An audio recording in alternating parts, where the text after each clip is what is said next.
শত্ৰুক শুভেচ্ছা ইজাজুল হকৰ। প্ৰথমে মই NB নিউজৰ জৰিয়তে মোৰ প্ৰতিদ্বন্দ্বী ভাৰতীয় জনতা পাৰ্টিৰ মনোনীত প্ৰাৰ্থী মঞ্জুলা বাইদেউলৈ অভিনন্দন আৰু শুভেচ্ছা জনাইছোঁ।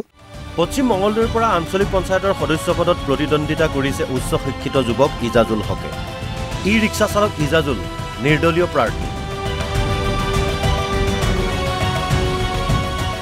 ছাত্ৰ সন্থা এৰি সক্ৰিয় ৰাজনীতিত যুৱকজন।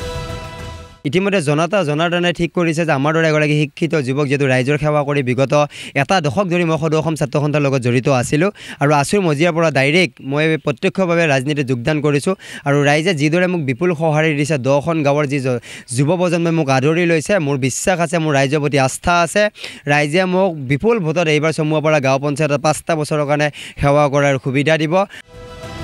কোনো দলত যোগদান নকৰি কিয় নিৰ্দলীয়ভাৱে অৱতীৰ্ণ হ'ল ইজাজুল? যিহেতু মই এটা ছাত্ৰ সংগঠনৰ লগত জড়িত আছিলোঁ আৰু ৰাষ্ট্ৰীয়তাবাদী দলৰ আদৰ্শ বা তেওঁলোকৰ যি নীতি নিয়ম এইবোৰ আমাৰ যিহেতু জাতীয়তাবাদী আমি ল'ৰা আমি জাতীয়তাবাদক বিশ্বাস কৰোঁ সেইবোৰ নিমিলে সেইবাবে আমি কোনো জাতীয় কংগ্ৰেছেই হওক বা ভাৰতীয় জনতা পাৰ্টি কোনো দলৰ লগত যোৱা নাই আৰু আঞ্চলিকতাবাদ দল বুলি কোৱাৰ লগে লগে অসমৰ বৰ্তমান আঞ্চলিকতাবাদৰ দলসমূহৰ যিটো মানে তেওঁলোকৰ নেতৃত্বসমূহৰ যি দুৰ্বলতা সেইবোৰৰ প্ৰতি ইচ্ছা নোহোৱা হৈছে। BA পাছ কৰি আইনৰ শিক্ষা লৈ আছে কৰিশ্মা ডেকাই। এইবাৰ কাউন্সিলৰ পদত নিৰ্দলীয়ভাৱে খেলিছে ছাত্ৰ ৰাজনীতিৰ অভিজ্ঞতা থকা মঙলদৈৰ কৰিশ্মাই। মোৰ নাম শ্ৰী কৰিশ্মা ডেকা, মোৰ গাঁও গেলেন বাগিচা আৰিমাৰী। মই মঙলদৈ কলেজৰ পৰা BA কমপ্লিট কৰিছোঁ আৰু বৰ্তমান মই মঙলদৈ আইন মহাবিদ্যালয়ৰ 6ষ্ঠ ষান্মাসিকৰ এগৰাকী ছাত্ৰী আৰু মই 2023-24 বৰ্ষত মই মঙলদৈ আইন মহাবিদ্যালয়ৰ সাংস্কৃতিক সম্পাদিকা হিচাপে মই কৰ্ম কৰি আহিছোঁ। হয়, এইবাৰ মই পঞ্চায়ত নিৰ্বাচনত মই অৱতীৰ্ণ হৈছোঁ 45 নং বৰকলা গাঁও পঞ্চায়তৰ পৰা। একেদৰে ITIৰ ডিপ্ল'মা আৰু স্নাতক ডিগ্ৰীধাৰী মিণ্টু ডেকা।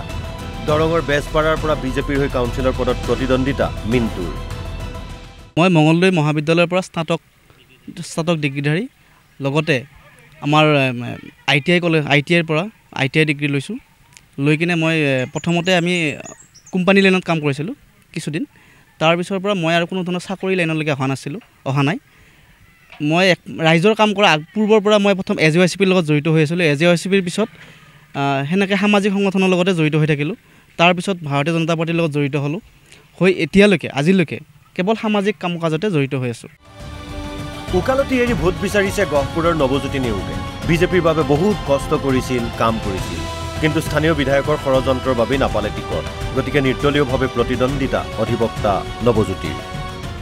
এখন ন্যূনতম ৰেচপেক্ট কৰিব লাগিছিল, যিখন নিৰ্দলীয় সন্মান কৰিব লাগিছিল সেই সন্মান কোনো নকৰিলে আৰু নকৰাৰ বাবদ মই ক্ষোভিত হৈ ৰাইজৰ বিপুল দাবীত নিৰ্দলীয় প্ৰাৰ্থী হিচাপে মনোনয়ন আগবঢ়াইছোঁ। গহপুৰৰ পৰা সমীৰণ বৰা আৰু মঙলদৈৰ পৰা গৌতম চহৰীয়াৰ ৰিপৰ্ট NB নিউজ।